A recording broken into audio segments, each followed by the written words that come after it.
আচ্ছা, আপনারা আমার আগের ক্লাসটা তো অবশ্যই দেখেছেন যে আমি আমার ছোট ভাইকে নিয়ে টেন্সের ব্যাপারে কিছুটা ওকে ওরিয়েন্টেশন করেছি। জাস্ট টেন্স কত প্রকার ও কি কি বা টেন্সটা কাকে বলে এটা নিয়ে। আজকে আমি শুধুমাত্র প্রেজেন্ট টেন্সটা নিয়ে ওর সাথে আলোচনা করব। জাস্ট যতটুকু না শিখলেই নয় ততটুকু।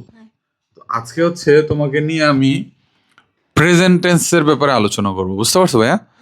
তো তুমি আগে প্রেজেন্ট টেন্সটা কি বলেছিলাম, কোনটাকে প্রেজেন্ট টেন্স বলে বর্তমান কাল, সেটা একটু বলো তো, মনে আছে? হ্যাঁ, বর্তমান কালে কোনো কাজ সম্পাদন হয়েছে হ্যাঁ, এর বা সম্পূর্ণ হয়েছে, যে আমরা পড়ালেখা করতেছি, এখন তোমার সাথে ভিডিও করতেছি, কথা বলতেছি, এটাই কি প্রেজেন্ট টেন্স, বুঝতে পারছো? জি। বর্তমান কালে যে কাজটা হবে সেটাই কি প্রেজেন্ট টেন্স। তো প্রেজেন্ট টেন্স হচ্ছে কয় ধরনের? চার প্রকার। এর মধ্যে হচ্ছে চারটার মধ্যে present indefinite, present continuous, present perfect, present perfect continuous.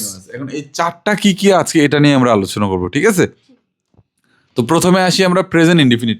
কোনো মুখস্থ হবে না, ঠিক আছে? আমরা শুধু বুঝবো, কি করব?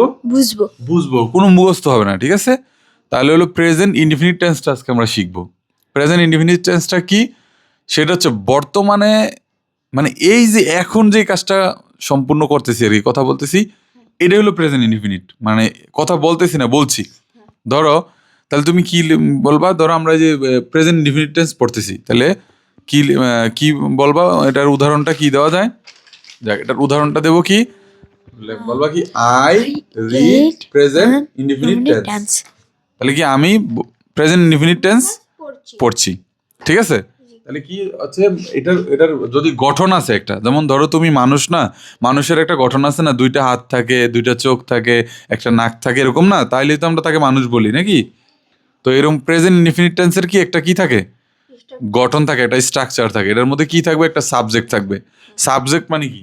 সাবজেক্ট হলে যে প্রথম বসে, এটা আমি হইতে পারি, তুমি হইতে পারো, একটা একটা গাছ হইতে পারে, গরু হইতে পারে, মানে একটা কিছু, বুঝছো? এটাকে বলে কি সাবজেক্ট। তাহলে সাবজেক্ট হলো কি তুমি নিজে, রিশাদ। তাহলে তোমার এই কি হবে? আই মানে আমি। তাহলে কি লিখবো প্রথমে? আই। তারপরে তুমি কি করতেছো এখন? প্রেজেন্ট ইনডেফিনিট টেন্স পড়তেছো না? তাহলে এটার ভার্বের প্রেজেন্ট ফর্ম হইতে হবে, প্রথম যে ফর্মটা। তাহলে এই প্রেজেন্ট ফর্ম হচ্ছে পড়ার প্রেজেন্ট ফর্ম কি? রিড, ঠিক আছে? তাহলে কি লিখবা? I read. তুমি এখন কি পড়তেছো? প্রেজেন্ট ইনডেফিনিট টেন্স পড়তেছো। তাহলে I read present indefinite tense. বুঝতে পারছো? জি। এটা কি তুমি ভুলবা কখনো আর?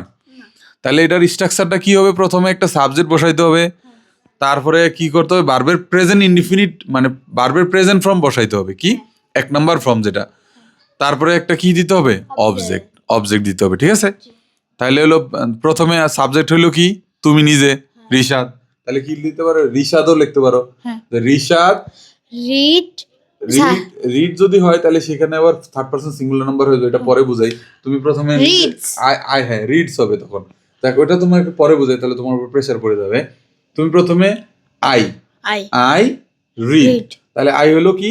সাবজেক্ট। রিড হচ্ছে ভার্বের প্রেজেন্ট ফর্ম, এক নাম্বার ফর্ম।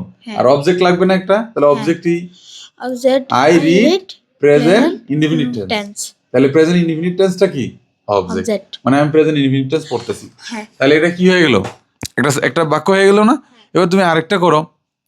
আরেকটা কি? আই হলো সাবজেক্ট। তাহলে তুমি ধরো আমরা এখন লুডো কিনতে যাব, তাহলে আই তুমি এখন কোথায় যাবা? Go to market. হ্যাঁ, তুমি লুডো কিনতে কোথায় যাইতে হবে? বাজারে যাইতে হবে না? তাহলে আই গো টু মার্কেট, আমি বাজারে যাই। এটাও কি প্রেজেন্ট ইনডেফিনিট টেন্স। তাহলে আই হলো সাবজেক্ট, গো হচ্ছে কি ভার্বের প্রেজেন্ট ফর্ম, আর টু মার্কেট এটা হচ্ছে কি অবজেক্ট। যদি আমি এখানে আমার নাম দেই রিশাদ, তাহলে এস যোগ হবে, Rishad goes to market. Very good, এই তো তুমি অনেক করে পারছো। কথা আমার বুঝতে পারছো ভাইয়া? তাহলে প্রেজেন্ট ইনডেফিনিট টেন্স ক্লিয়ার? পারবা? তাহলে আজকের মতো ভিডিওটা এখানেই ক্লোজ করে দেই। প্রেজেন্ট ইনডেফিনিট টেন্স, তারপর প্রেজেন্ট কন্টিনিউয়াস টেন্সটা আমরা পরবর্তী ভিডিও আলোচনা করি, ঠিক আছে? বুঝতে পারছো? Very good.